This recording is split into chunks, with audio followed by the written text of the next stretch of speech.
안녕하세요. 공동주택 집합건물 초보 격리를 위한 내비게이션 토어TV 시작합니다. 오늘은 집합건물에서 제일 좀 까다로운데 질문을 받으면 이게 글로는 설명이 도통되지 않는 것 중에 하나가 중간정산 이후 세금계산서 발행입니다. 근데 이게 오차가 생길 수밖에 없잖아요. 왜냐면 우리가 실질적으로 발생된 금액을 정확하게 나눠서 그 세대한테 중간정산 금액을 받아낸 것이 아니라 우리가 그 평균 금액, 추측값이죠. 예측값의 대표적인 평균 금액을 가지고 그 세대한테 돈을 받아서 갖고 있다가 실제 발생 금액에서 그 중간정산한 금액을 뺀 나머지를 우리가 고지서로 발행하고 그 고지서 안에는 과세와 비과세가 나눠 있고 그러면 그 과세 비과세가 딱 맞아서 합계가 바로 아직 그 중간정산한 이후 온 입주자나 아니면 소유자가 납부해야 될 금액하고 일치시켜야 됩니다. 요게 조금 어려워요.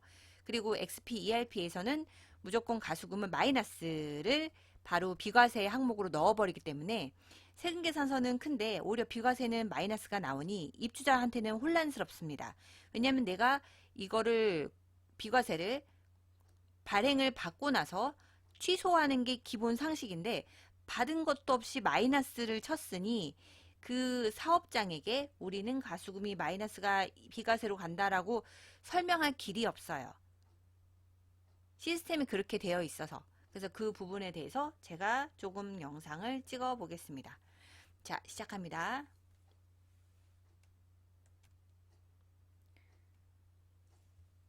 이거는 예시인데요. 일단은 보통 일반적인 것을 하나 예를 들어서 설명드릴게요. 그리고 다른 그 집합 건물이 보통 어떻게 하는지 그것도 알려드리고 제가 좀 더 간편하게 할 수 있는 방법을 추천해 드리겠습니다. 자, 먼저 예시를 들려면 중간정산 이후 세금계산서를 발행을 해야 돼요.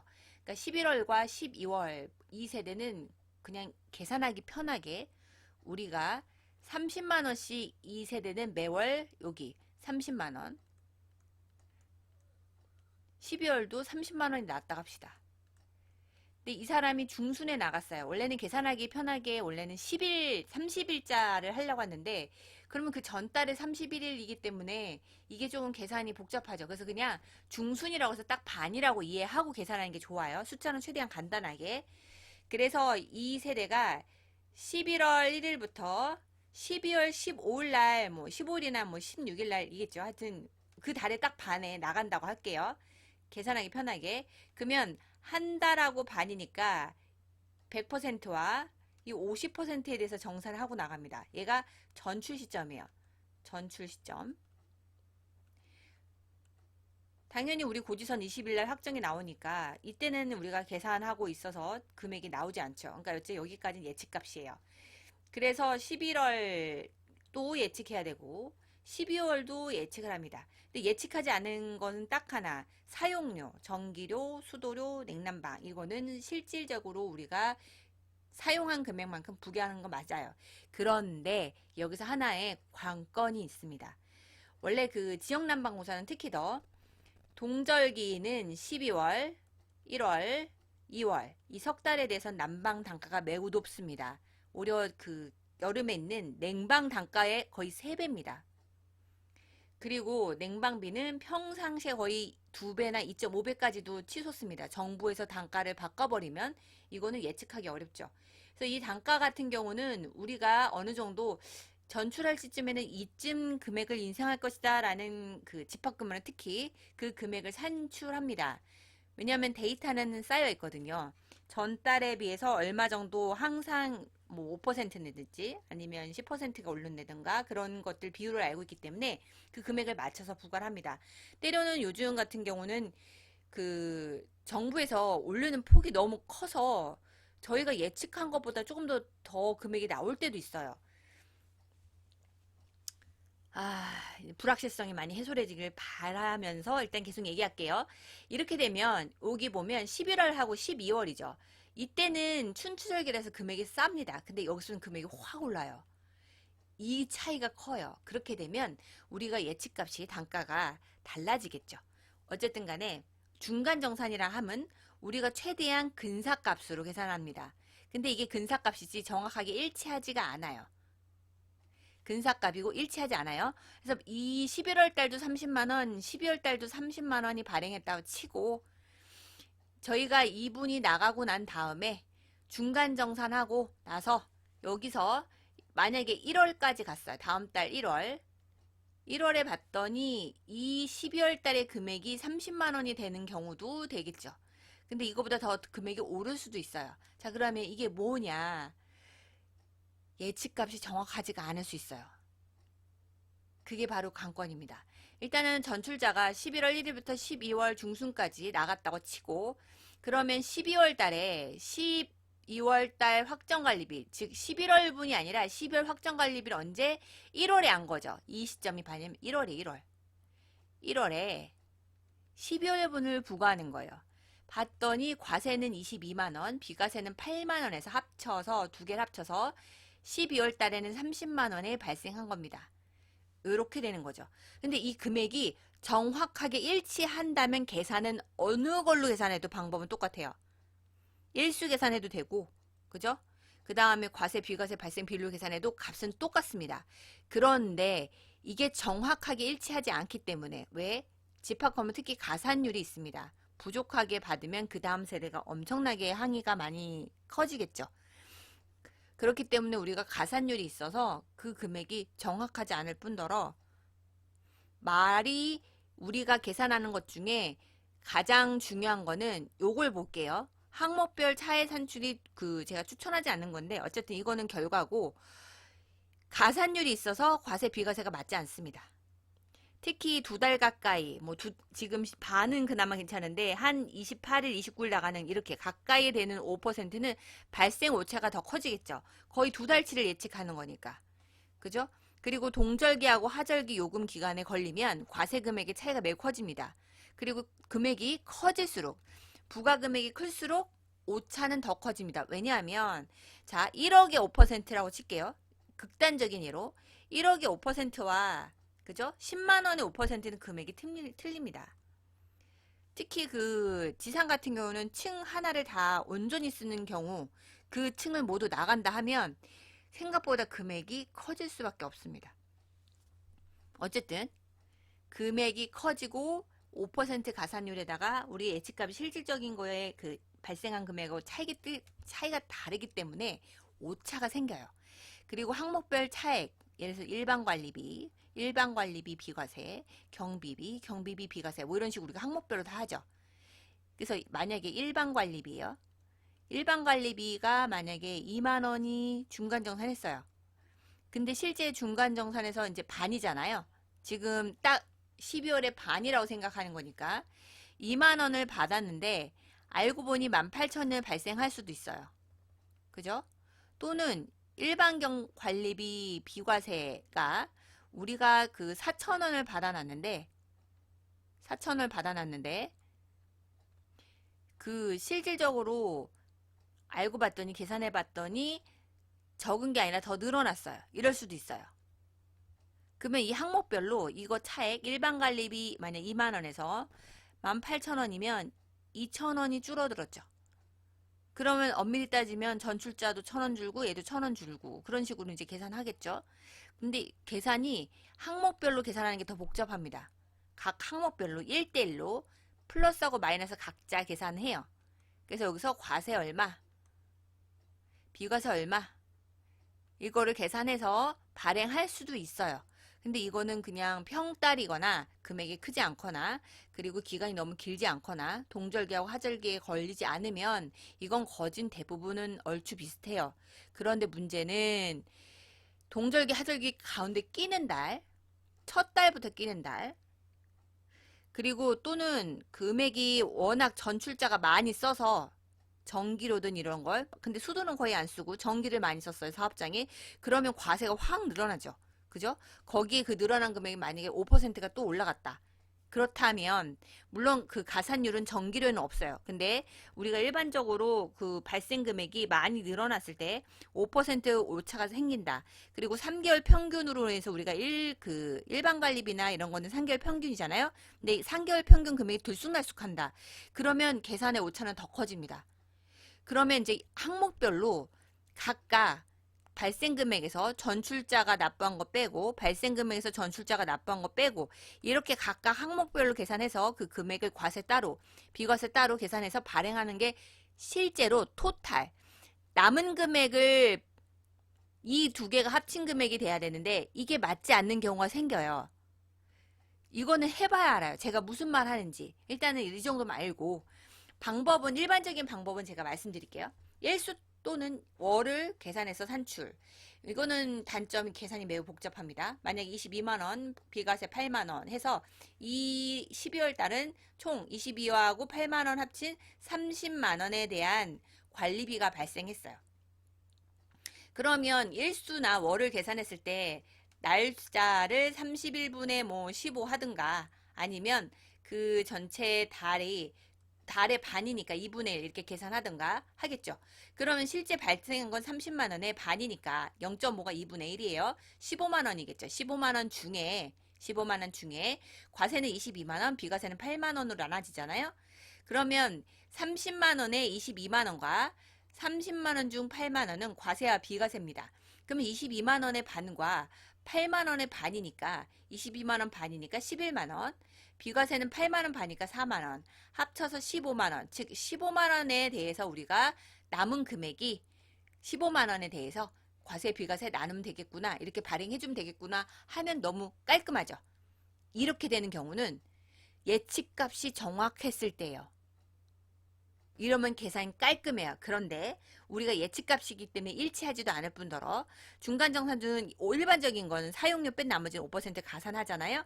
그러면 15만원에 5% 가산했으면 15만 7,500원이 발생을 했을 거고 그 전출자한테 여기 30만원 중 15만 7,500원은 받았고 그럼 나머지 14만 2,500원에 대해서 우리가 관리비를 수납받고 여기서 과세와 비과세를 나눠서 발행해야 되는 거예요. 그러면 11만원에 전출자는 11만원에 5%는 11만 5,500원과 4만원에 5% 가산한 4만 2천원에서 15만 7,500원을 전출자는 주고 갔어요. 그래서 30만원에서 15만 7,500원 뺀 나머지 14만 2,500원을 세금계산서와 계산서를 발행해 주는 거죠. 그러니까 이거를 어떻게 찾는다? 항목별 차익을 산출하는 거예요. 이게 1대1로. 일반관리비 전체 발생금에서 중간정산한 금액 빼고 전체 발생한 금에서 중간정산한 금액은 빼죠. 여기서 문제는 이 한 달이 딱 넣으면 좋은데 우리가 중간정산할 때 언제? 한 달하고 15일을 받았기 때문에 그죠? 이 한 달분에 대해서는 금액은 빼고 즉 이거는 두 달치 계산해야 되는 거예요. 중간정산 금액은 중간정산하면 한 달치 반이죠. 그죠? 한 달치 반이니까 요만큼을 이 사람이 중간정산했잖아요. 실제 발생한 11월과 12월 발생 금액에서 중간정산한 이 금액을 항목별로 한 달치 반을 뺀 나머지를 다 개별적으로 항목별로 일반관리비 비과세, 경비비 비과세, 뭐 전기료, 수도료, 보험료 이거를 다 항목별로 다 계산해야 돼요. 이걸 빼기를. 그럼 계산이 너무 복잡해요. 그래서 이거를 각각 항목별로 어떻게 합계 금액이 맞는지 남은 부가 금액이 맞는지 보고 근데 이게 맞추기 쉽지 않아요. 이걸 보고 그리고 나서 세금계산서를 발행해야 되죠. 계산이 복잡합니다. 그래서 저는 이거를 여러분께 추천하고 싶지 않아요. 그래서 좀 더 쉬운 거를 제가 방법을 알려드릴 건데 그리고 이게 계산이 복잡하면서 요게 금액이 딱 맞아 떨어지지 않아서 되게 한 호실 하는 것도 힘들어요. 근데 요거를 추천드립니다. 어쨌든 과세 비과세 발생된 비율만큼 산정하는 거예요. 결론은 뭐냐면 12월만 보는 거죠. 12월에 과세하고 과세가 22만원 그리고 그 비과세 8만원이랬죠. 발생한 게 요게 과세고 요게 비과세예요. 과세 전체 30만원 중에서 22만원 비율과 비과세 비율을 보는 거죠. 비과세 비율은 전체 발생 30만원 중에 8만원이라면서요. 그러면 0.2666이에요. 그러면 26.66이에요. 그럼 얘가 26.666%. 근데 전 그냥 소수로 하거든요. 1일 기준으로. 그러면 1일 기준으로 0.2666 이거는 오차를 최대한 주기 위해서 소수 넷째 자리까지 하시는 게 제일 좋아요. 그러면 여기서 73.34%는 이게 과세예요. 이건 비과세예요. 이렇게 해서 비율을 찾는 거예요. 전체를 기준으로. 그래서 요거 두 개 합친 30만 원 중에 비과세를 먼저 계산한 게 뭐냐면, 비과세가 항목이 제일 개수가 작잖아요. 그러니까 여러분들이 그 부과내역에 비과세만 따로 계산하는 거죠. 그러면 30만 원 중에 8만 원의 비율이 0.2666에 소수 넷째 자리까지 계산해 주세요. 그러면 나머지 금액 15만 원. 이 30만 원 중에서 이제 전출하고 남은 사람 15만 원이잖아요. 15만 원 납부할 거죠. 그 15만 원 중 0.2666을 곱하면 비과세가 39,990원. 10원짜리 반올림 하면 그러니까 4만 원 정도 되는 거죠. 그러니까 비과세 4만 원 해주시면 돼요. 적당히 올림해서 반올림해서 지금 보면 이거하고 맞잖아요. 비과세 4만 원하고. 그죠? 그리고 나머지 15만에서 39,990원, 즉 얘를 그냥 저는 이거 빼는 거예요. 그러면 이게 11만원 정도 나오거든요. 이렇게. 그러면 비과세 4만원하고 11만원 빼는 거죠. 항목별로 모두 각각 빼서 더하고 계산해서 과세 비과세 나눠서 발행하고 토탈 금액 맞는지 계산 안 해도 돼요. 왜냐면 토탈 금액이 그 결과에 맞춰서 과세하고 비과세 비율을 계산하고, 그러면 나머지 금액에 이 사람이 납부할 금액에 비과세 비율과 과세 비율을 가지고 적용해서 발행해 주면 되는 거예요. 자, 이거는 첫 번째인 경우니까 가산율 안 한 경우예요. 가산율 해도 똑같습니다. 5% 가산후 차감한 잔액, 이거는 오히려 더 항목별 차액 산출하는 단계가 얘는 있어야 되는데 얘는 그 필요 없어요. 30만원에서 전출자가 15만 7,500원 줬으니 14만 2,500원만 나머지를 현재 입주자가 납부하는 거죠. 그러면 14만 2,500 중에서 비과세 0.2666 37,099, 얘도 한 15원에서 이제 올림하면 3,800원을 비과세 발생해주면 되고요. 여기서 이 3,800원 뺀 나머지니까 14만 2,500원에서 3,800원 뺐으니까 13만 8,700원. 14만 8,700원을 8,700원. 요거를 과세로 세금계산서를 얘는 발행해주고 3,800원은 비과세, 즉 면세로 발행해주면 됩니다. 이게 제일 간단해요. 이게 제일 간단해요. 그리고 그 항목별 차액 산출했을 때 어떤 거는 플러스고 과세 중 어떤 거는 플러스고 어떤 거는 마이너스고 이것들 다 더하고 해보면 오히려 이게 금액이 부과한 나머지 잔액 금액하고 오차가 생기기가 더 쉬워요. 쓸데없이 너무 디테일한 거죠. 그게 더 힘들 수 있기 때문에 여러분들께는 그렇게 해서 계산하시길 바랍니다. 그러니까 방법은 두 가지예요. 크게 두 가지. 뭐 일수 계산하든 월 계산 하시는 단지도 있고, 아니면 각 일반 관리비 뭐 항목별 과세와 각 우리 부가 항목들 있잖아요. 일반 관리비, 경비비, 수도비 뭐 이런 거 있지. 각 항목별 전체의 두 달치 금액에 합해서 중간 정산한 거의 금액을 빼요.